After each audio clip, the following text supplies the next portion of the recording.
পড়ে যায়, ডাকবে কাকে? আরো জোরে বলে। আপনার ভয় হয় না কেন? আপনার চিন্তা টেন্ডেন্সি আজ কোন দিকে? আপনি রাস্তা হাঁটছেন কোন দিকে? জাহান্নামের মধ্যে জাহান্নামীদেরকে ওপেন দেখানো হবে। এই মায়েরা যেমন এই স্টেজটা আড়াল থেকে দেখতে পাচ্ছে, আমরা এখানের মধ্যে কিভাবে হাত নাড়াচ্ছি, কে কি করছি না করছি, মায়েরা এটা যেমন স্যাটেলাইটের মাধ্যমে দেখছে। মরার পরে জান্নাতি আর জাহান্নামীদের সামনে আমার আল্লাহ রাব্বুল আলামিন এরকম একটা স্যাটেলাইট দাঁড় করাবে। মৃত্যুকে একটা দুম্বার আকৃতিতে হাজির করানো হবে। ফেরেশতারা ডাক দিয়ে বলবে, ও জান্নাতীরা, দুনিয়ায় তোমাদের যে মৃত্যু পেরেশানি দিত, তোমাদের ভিতরে ভয় ছিল যে মরা লাগবে, এই মৃত্যুকে জবাই করা হবে এখন। ও জাহান্নামীরা, অনন্তকাল তোমাদেরকে এই জায়গায় আযাব ভোগ করা লাগবে। লা ইয়ামুতু ফিহা ওয়া লা ইয়াহইয়া, এই জায়গায় মরবাও না বাঁচবাও না, মরা বাঁচার মধ্যবর্তী স্থানে থাকা লাগবে। এই বলে তারা সঙ্গে সঙ্গে দুম্বার আকৃতিতে মৃত্যুকে নিয়ে গিয়ে জবাই করে দেবে। জান্নাতীরা, খাও দাও ফুর্তি করো, মরণ নিয়ে আর কোনো চিন্তা নেই, টেনশন নেই, তোমাদের আর মরা লাগবে না।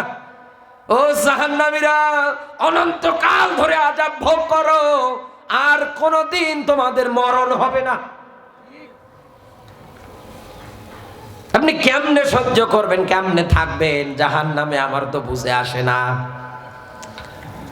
এজন্যই তো আমি আপনাকে বলছি বন্ধু, কাফেরের তালিকায় নাম লেখাতে যাইয়েন না। কোরআনের বিধান বিসমিল্লাহর বা থেকে সূরা নাসের সিন পর্যন্ত একুরেট মেনে নেন, 100 জীবনে ধারণ করেন। জেল হোক, মামলা হোক, ফাঁসি হোক, রিমান্ড হোক, যেই হোক না কেন, অকানা হাক্কান আলাইনা নাসরুল মুমিনিন, দুনিয়া ঈমান এনে আল্লাহর পথে যদি টিকে থাকতে পারেন, মুমিন বলে যদি নিজেকে স্বীকৃতি দিতে পারেন, আপনি যদি বিপদে পড়েন, আমার আল্লাহর পক্ষ থেকে আপনাকে বাঁচানো, সাহায্য করা ওয়াজিব হয়ে যায়। কাফের সেনার এটা প্রথম নাম্বার ব্যাখ্যা বলছিলাম, যেহেতু লড়াই সংগ্রাম কাফেরের বিরুদ্ধে। দ্বিতীয় নাম্বারে ব্যাখ্যা বলছি সূরা হামিম সেজদার 26 নাম্বার আয়াত, ওয়াকালাল্লাযিনা কাফারু লা তাসমাউ লিহাযাল কোরআন। কাফেরেরা বলবে লা তাসমাউ লিহাযাল কোরআন, সব চলুক, আব্দুল্লাহর বেটা তার মুখসিত বাণী দিয়ে যেন কোন জায়গায় গিয়ে কোরআন বলতে না পারে।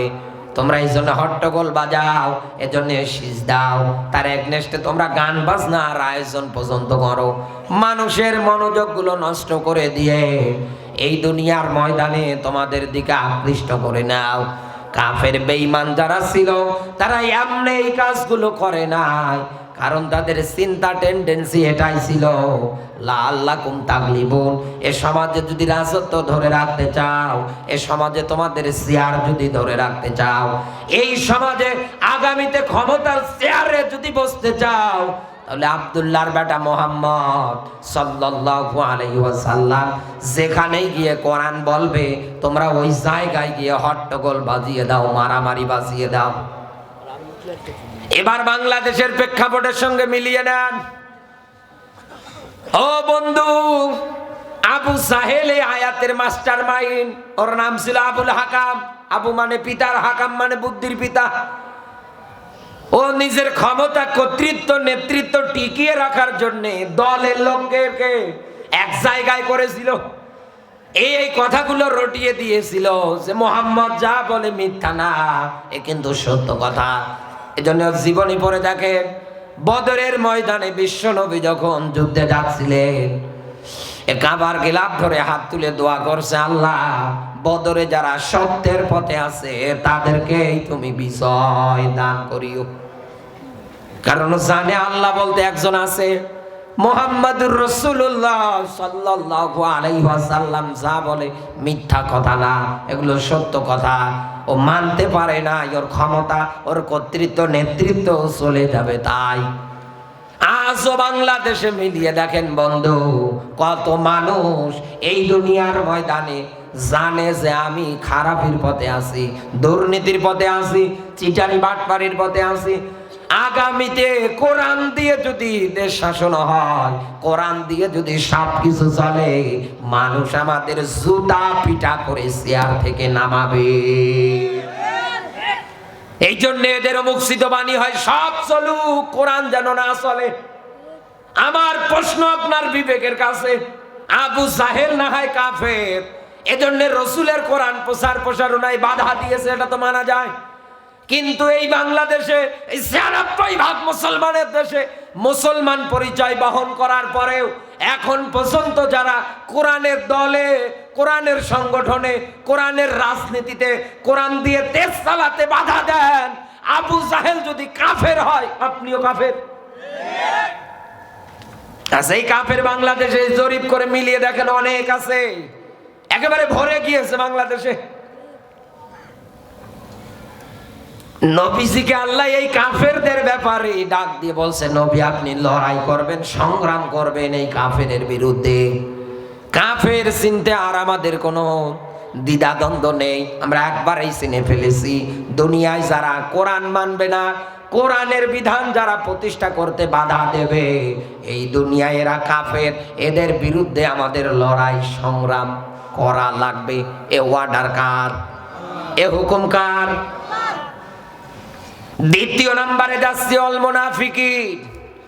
এই দুনিয়ার ময়দানে যারা মুনাফিক, সুবিধাবাদ আর জিন্দাবাদ, যখন যেদিকে পানি আসে ওই দিকেই ছাতা ধরে। আব্দুল্লাহ ইবনে উবাইয়ের নাম হয়তো শুনেছেন। জিহাদের ময়দানে বিশ্ব নবীর সঙ্গে দিন কায়েমের কর্মী হিসাবে যাচ্ছে উহুদের ময়দানে।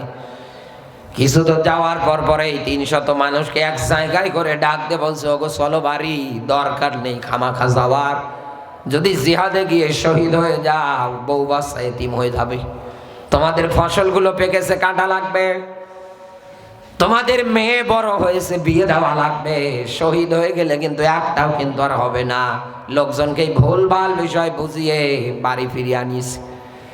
৫ই আগস্টের পরে নতুন আব্দুল্লাহ ইবনে উবাইদের আমদানি হওয়ার পরে বাস্তবতায় মিলিয়ে দেখতে পাচ্ছি, মাইক নিয়ে সুন্দর করে বড় অনুষ্ঠান তৈরি করে, মুখে দাড়ি নিয়ে, মাথায় টুপি দিয়ে, গায়ে জুব্বা শেরওয়ানি গায়ে দিয়ে, আবা গায়ে দিয়ে, পাঞ্জাবি গায়ে দিয়ে, মাথায় সুন্দর টুপি দিয়ে, আতর মেখে মাইক্রোফোন হাতে নিয়ে মিডিয়ার সামনে এসে বলে, অমুক দলকে ভোট দেবেন না।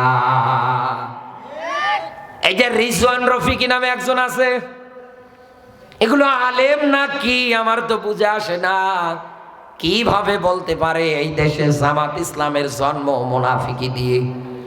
আরে ভাই, এই দুনিয়ার ময়দানে ইসলাম প্রতিষ্ঠার জন্য যে পরিমাণে ত্যাগ, যে পরিমাণে কষ্ট স্বীকার জামাত ইসলাম করেছে, তোমার বাপ দাদা 14 গোষ্ঠী এত করে না।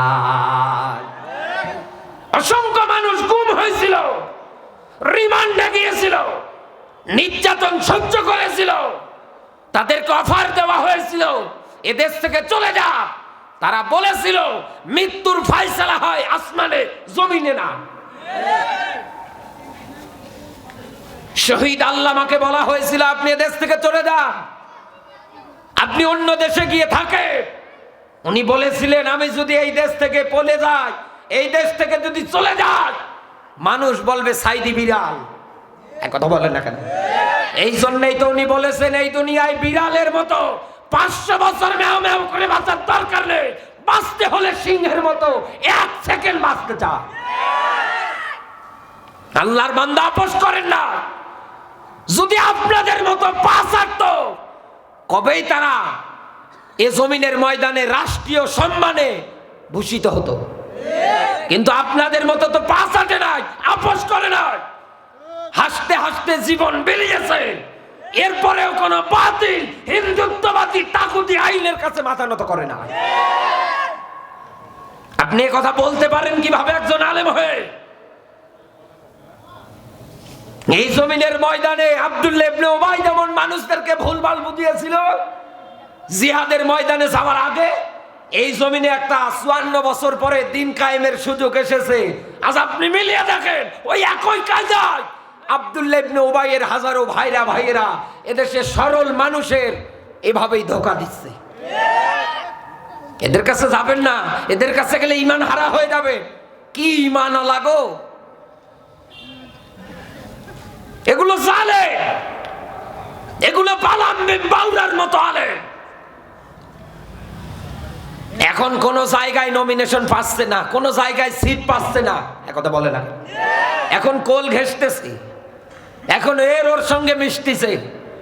এদিকে বাউল নামে একটা আছে ব্রাহ্মণবাড়িয়ার, গিয়াসউদ্দিন আর তাহেরি, একথা বলে না। আল্লাহ এদের কপালে যদি হেদায়েত থাকে যেন হেদায়েত দেয়। আরো জোরে বলেন, আরো জোরে বলেন। এই হেদায়েত যদি না থাকে, যুগে যুগে যারা এরকম দিন কায়েমের বিরুদ্ধাচরণ করেছিল, দিনের বিরুদ্ধে যারা এসেছিল, আমার আল্লাহ যেন এদেরকে নমরুদ ফিরাউনের মতো ধ্বংস করে দেয়। আপনার জন্য কি দোয়া করব?